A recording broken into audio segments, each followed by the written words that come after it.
And thank you for making time. Welcome to the Sunday Premier Political Show, Inside Politics. My name is Jesse Rogers. It has been a busy week, needless to say, politically.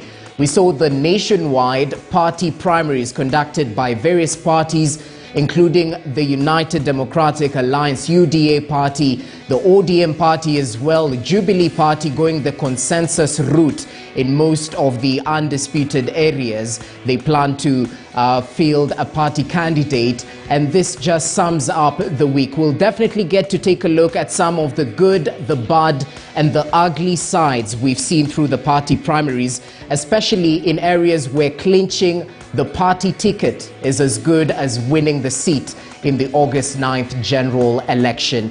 Equally, low voter turnout has characterized the party primaries this time round in areas where we have millions of registered voters. Case in point, Kiambu County, we saw less than 100,000 voters turn out to actually give their way in terms of this particular party primaries. Is this a sign of the times? Should we read too much into it in terms of voter apathy or the mood on the ground? We'll get to evaluate this in terms of a deep depth analysis when it comes to the party primaries, which are still ongoing across the country, even as UDA is set to sort of look into some of the disputes, and the Dispute Resolution Committee today giving the way forward. Not just that, equally, it's been a collision of the collisions, if I got that right. A collision of the coalitions. And we saw Azimio earlier on in the week sort of fight internally in terms of a couple of issues when it comes to that particular committee and the membership. According to the Wiper Party, previously it was supposed to be 7. Right now, 12 committee members who will be instrumental in running the affairs of the Azimio la Umoja One Kenya coalition. We'll get to deliberate the infightings within some of these parties, even as Kenya Kwanza during the week went ahead to sign a pact with 12 parties or so, which will consist the Kenya Kwanza party. Not just that, oil marketers have definitely had their day at the Directorate of Criminal Investigations, and we saw the Ruby CEO deported just this week.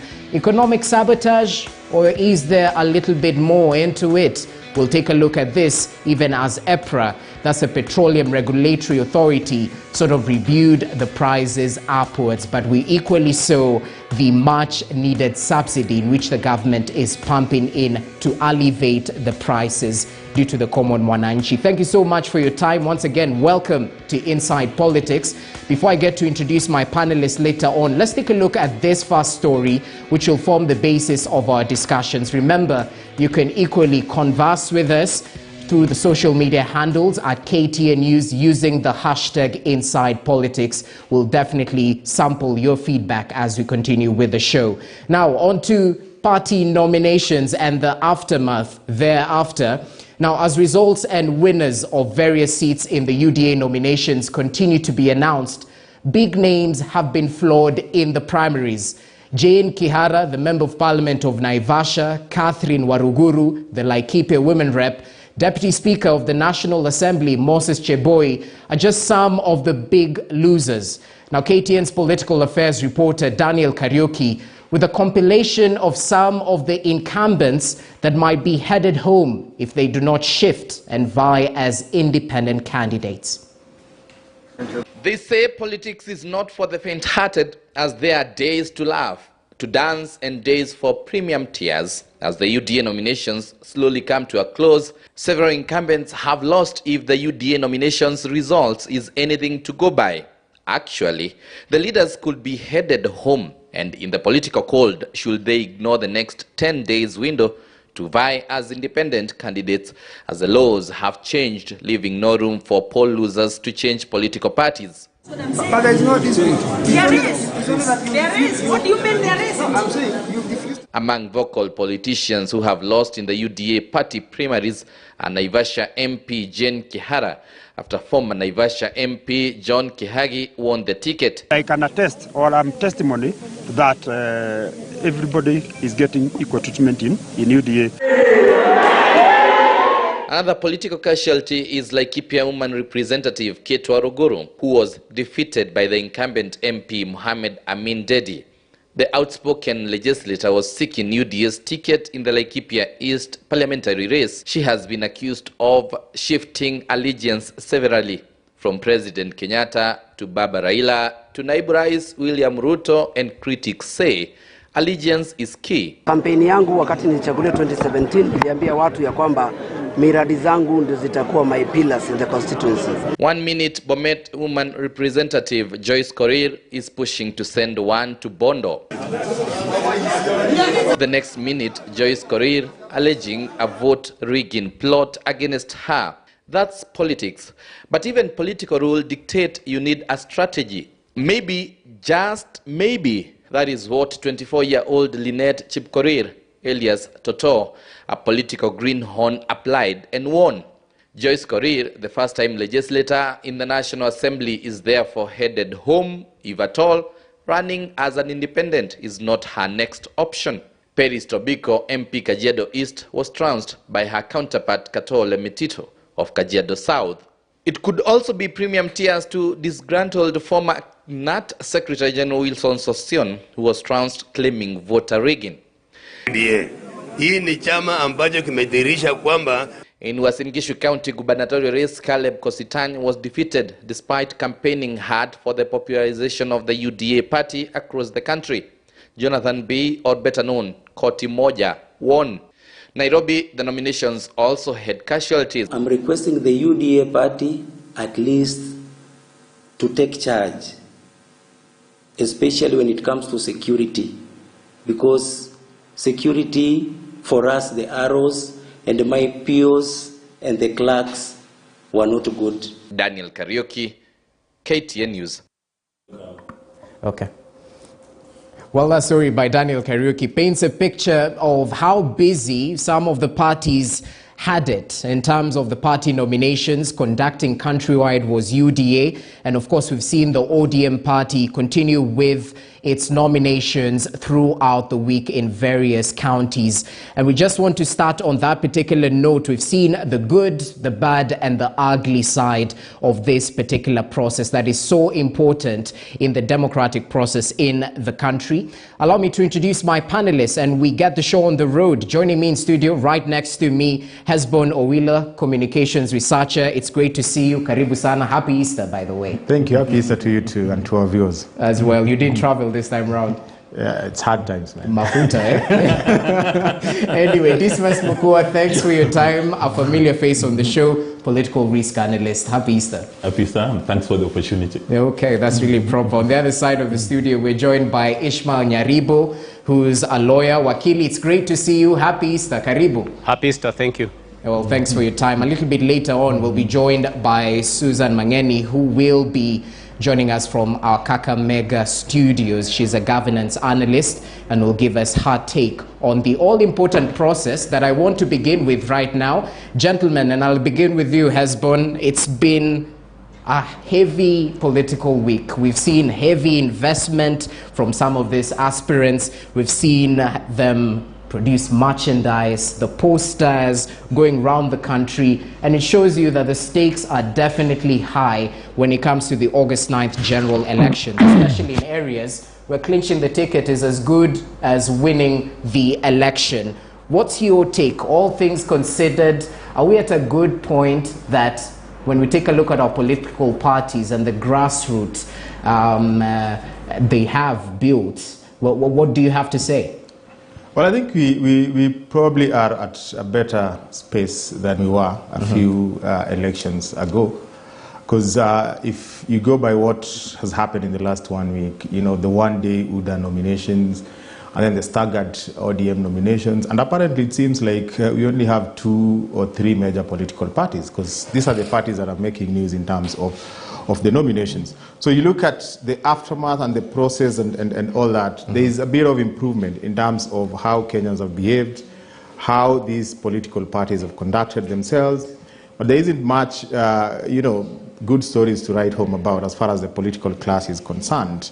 You look at the complaints, you know, the losers are leveling against the political parties, and you can say that it's quite unfortunate that, we put ourselves in a situation where you lose a primary and all you can do is blame either the political party or the presidential candidate in that political party, including folks who are making very, warped logical arguments, that the person who is winning just came the other day.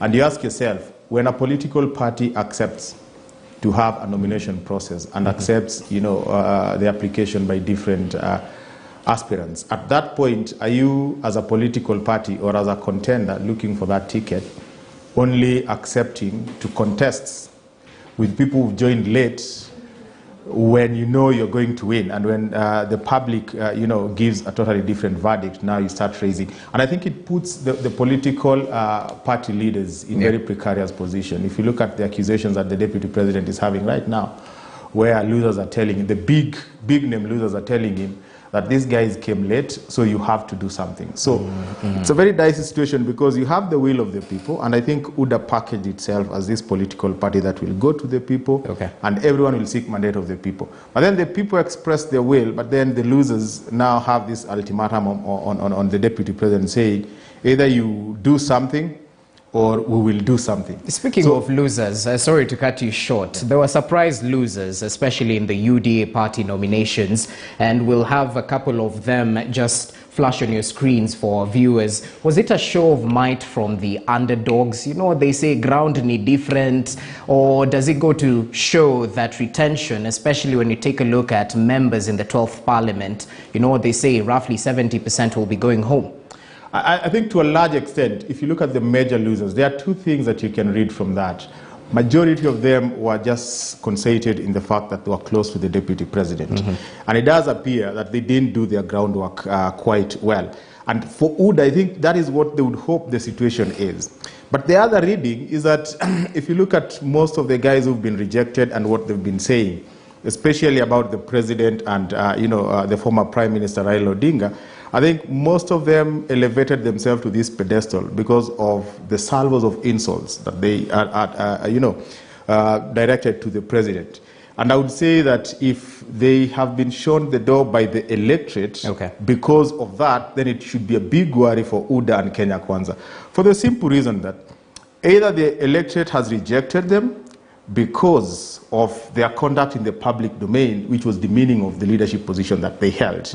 And if that is what the electorate has done, then it behooves the deputy president Kenya Kwanza to start thinking that if these are the people who are giving us traction in the Mount Kenya region, for instance, and they've been rejected, we have to think twice. And then the other thing that you can read from that is maybe they've been rejected because of the direction they've taken.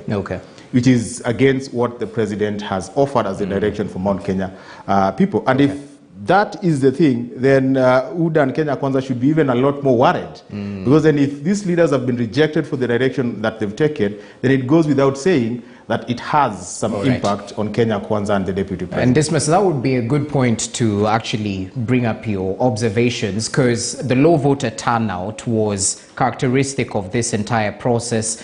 And I don't want to say that it's just in the party primaries, because we've seen this in the by-elections. Looking at the numbers that turned out, because I was looking at the dailies today, and I mentioned Kiambu County, 1.3 million registered voters. The dailies mentioned that only 138,000 participated in the governor's nomination. Looking at the numbers, is it a reflection of the party's popularity, or is it voters' enthusiasm? What should we read out of it? Well, there are many ways to look at the voter turnout. Maybe it's because it was held on a weekday, and maybe it's because of the high cost of living. The majority of Kenyans are unhappy with the administration. Because on that particular day, you have to ask yourself a question. Are you going to queue at the telecom operators to renew your SIM card, or you're going to queue for fuel, or you are going around town looking for resources to place a meal on the table? So there would be many reasons, but it would be interesting to see how the actual election pans out. But observing those, the primaries, ODM and UDA, several things come to play, and especially for UDA. You have 21 candidates who are newcomers, who have sent home serving members of the National Assembly, Senate, and governors. People who are described as erroneously by the media as unknowns. Like, for instance, look at the deputy speaker. He has been sent packing, and many others. And these are people who've been operating from the grassroots level. It therefore pays that if you want to run for political office, you must spend a lot of time with your potential voters back in the village. You may have heard of a story of a gentleman called Kotimoja, who is said to know everybody within Uasin Gishu. Then there's this gentleman called Tai from Kericho. There are people saying, wait a minute, you have good ideas that you don't have resources. We'll even do a mini fundraiser for you. So they even gave him resources, which I think is something which needs to be emulated. He's called the equalizer in the streets. Equalizer, yeah. So some of the lessons are that you may be having William Ruto's mobile number, and then you can post for photos with him every single day the sun comes from the east. But if you do not go back to the village and understand their problems and offer solutions, you are going to suffer. You look at what happened to Charles Keter. Whoever imagined that it would be flawed? Because, you know, we are told that he doesn't have a problem with the financial resources, and he would overrun the county. Now, UDA resisted the temptation of giving people direct tickets. If you are running for a particular position and there is nobody, then you would be declared unopposed. But the deputy president resisted the temptation to dish out tickets to his friends. One may not say the same for ODM. Yeah. If you look at Siaya, the person who's going to be the senator has been given a direct ticket, a couple of MPs, and even the governor. Okay. So people begin to wonder, what is the role of party primaries? A party primary is supposed to reflect the will of Mora and Anyango in this case, or they're supposed to reflect the party leader's interest? Because you may be very loyal to your party leader, as we are told James Orengo is, but is James Orengo loyal to the voters in Siaya, or is loyal to Raila Odinga? If he becomes a president, where is his loyalty going to lie? Okay. That is number one. Number two, some of these people who are being given direct tickets are not even resident in the electoral areas. They don't live there, they don't work there, so they don't even have insurable interest in particular constituencies.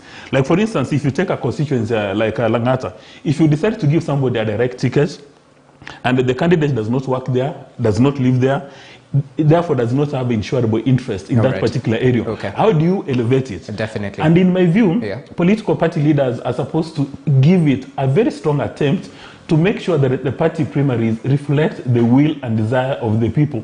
For one reason, that these 1,930 persons we are going to elect are going to determine Kenya's future for the next 10 years in the short term, and in the long term they'll take decisions which affect all of us. Okay, that's well noted. So for some it was a reward of party loyalty. For some, it was a litmus test of their popularity in the ground. Wakili, let's bring you into the conversation. And just as I've mentioned, there were a couple of surprises, youthful aspirants definitely emerging victorious in the party nominations. Just to mention a few, Toto, of course, we've had over time and time again, that 24-year-old university graduate, Jane Jerry, a woman rep, pushing for the Kirinyaga seat, Wesley Kipyegon, Rotich on that UDA ticket. There were a couple of surprises, but equally the fallout thereafter in terms of the dispute. The primaries allegedly marred with allegations and claims of rigging across the board, and we've seen some complaints about the nominations fee, that governors will be paying 200,000, 100,000 for National Assembly members, 20K for MCAs. How do you accommodate the losers whose support is essential in the long run, especially in the presidential race? How do you accommodate the losers? Thank you, Jesse. You see, in politics, really, politics is different. It's not a church service. It's not an NGO organization where you're... Politics is really the strategy to manage emotions, especially of negative nature. Because when you lose, and then, I mean, you are fine all through until the, results start trickling in, and then you say, now, I think, so-and-so did ABC. I think parties should have rules to, quote-unquote, gag the way, losers react. Because there is nobody who has lost and gracefully said, I accept the results as they are. So I think this is a time for the winners to celebrate, and just we have to ignore the losers. because that's how it is in politics. But having said this, Jesse, if you look at the people, the way they have voted out, people who are particularly close to the deputy president, and when you look at the way Raila Odinga has managed his nomination process, and the way people have reacted to him, saying we have to agree, negotiated democracy and all that, you note that people are trying to distance themselves from those who do not go to them every now and again. In other words, they are trying to say that there is a disconnect between the big boys, quote unquote, and the hustlers, as the UDA would put it. So we must accept that the country is growing into a more democratic space, and we have to thank UDA for bringing this out, allowing even little-known politicians to come to the to the national stage. So in my view, anybody who is not going to the people and live with the people at the mashinani level has a very a very big mountain to climb. But if you are with the people down where they are, it does not matter whether you are a Keter or you are a Korir or you are a Toto, I think people will identify with you. And it seems that they are not so careful to warn the political leaders that if you are surrounding yourself with people who have no connection with us, then of course come the nomination, come the election day, they shall be kicked out. We should not assume that these people who have won the UDA primaries have become members of parliament. In select places, yes. But in most of these places, they probably still will be beaten in during the national elections in August 2022. Yeah. Okay, well noted, Wakili. Let's just listen in to some of the losers, especially now with the UDA nominations almost coming to an end, with several aspirants, among them big wigs, losing in the party nominations. Focus, of course, is shifting to Deputy President William Ruto and how he will avert a fallout. Here are some of the sentiments from the losers, briefly. Final UDA nomination results have been released. A lot has happened during the primaries that will see the UDA party retreat for a post-mortem of the exercise. However, more people have continued to flock at the party headquarters as they launch complaints, claiming the party did not conduct the exercise in a free and fair manner. If the party insists that we will go back to a party primaries, all our concerns, all our grievances must be addressed before we go to party primaries on 19. We have seen it that there are some ballot papers that went with our opponents. There is a procedure for filing complaints. They shall be processed by the party and brought to us as they be. And once we have them, then we shall proceed. We cannot act on matters that have not been brought to us. Saturday, the party had summoned 3 individuals to appear before the party's disciplinary committee following an incident where ballot papers were banned on Wednesday evening in Embu. Only Norman Nyaga appeared. Come for a team of 5 lawyers. I'm sure they must be competent for them to have been appointed by the party. And I look forward to the day when I can come and cross-examine me. We shall proceed to make our determination and our decision on that complaint based on the material that has been filed by the complainant and the material that is within the custody of the party. That notwithstanding, Deputy President William Ruto, the UDA party leader, who has been categorical that the UDA nominations will determine the future of the party, may be forced to seek consolations for most of his allies who have lost in the party nominations. Sections of those who lost have vowed to move to vie in the next general elections under an independent ticket. Others are still not sure if to retreat and surrender. Hapa nitakuwa kwa mstari ya mbele ya kuensure kuwa wanene wa jango ndio tukua gavana wa Kiambu, either kwa tikiti ya UDA, kwa tikiti ya chama ile yote, ama kwa tikiti ya independent. Definitely we have a solution. A solution. And a solution that these gamblers and thieves will regret about. These aspirants.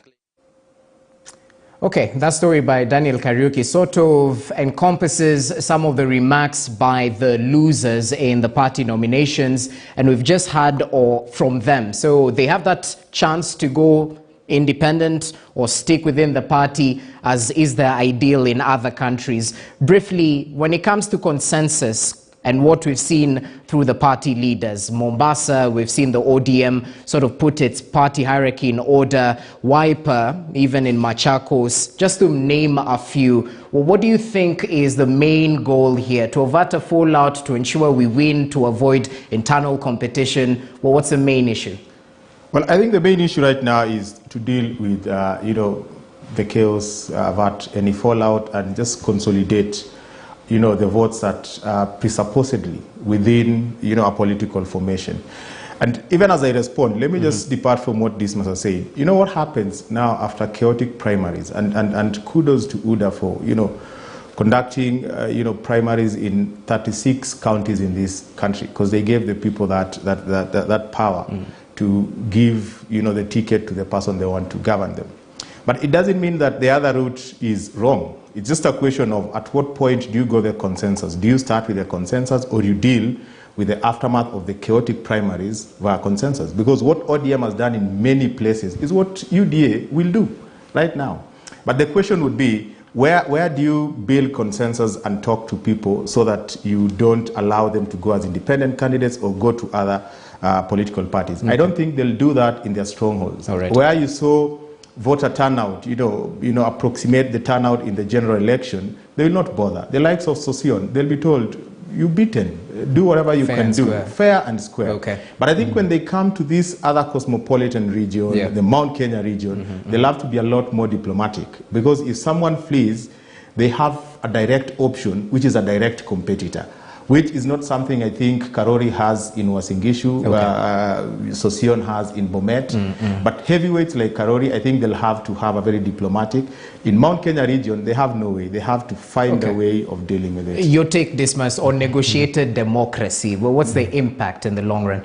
The question must be, and that's the elephant in the room, this negotiated democracy or consensus, is it people-driven, voter-driven? Does it capture the voters' interest, or it captures the party leader's interest? Well, there's a public opinion, apparently, poll. Well, those polls now, now that's another elephant in the room, a very big one. When this opinion poll has been done, we are told it's science-driven, data-driven. Is the data, is the science, is the information presented to all stakeholders, the candidates, the key stakeholders? Then they say, these are our numbers, and it's on this basis that we are taking a decision. A number of my friends who participated in those consensus, they're invited into a room. They find the party rank seated there. Then they're told, according to our numbers, candidate X is running with this position. Let's go outside and do a media conference. Can you imagine a normal Kenyan, a normal villager from Mosocho? You're invited into a room, and the person you meet is Raila Odinga or William Samoei Ruto. Those leaders are powerful. They're magnetic. You see them, you start shaking. So if they tell you you're going to join the presidential campaign, that is as good as law. So if it was really an open thing, let them present the information. Let them make an open session, even invite a media, so that we see the transparency.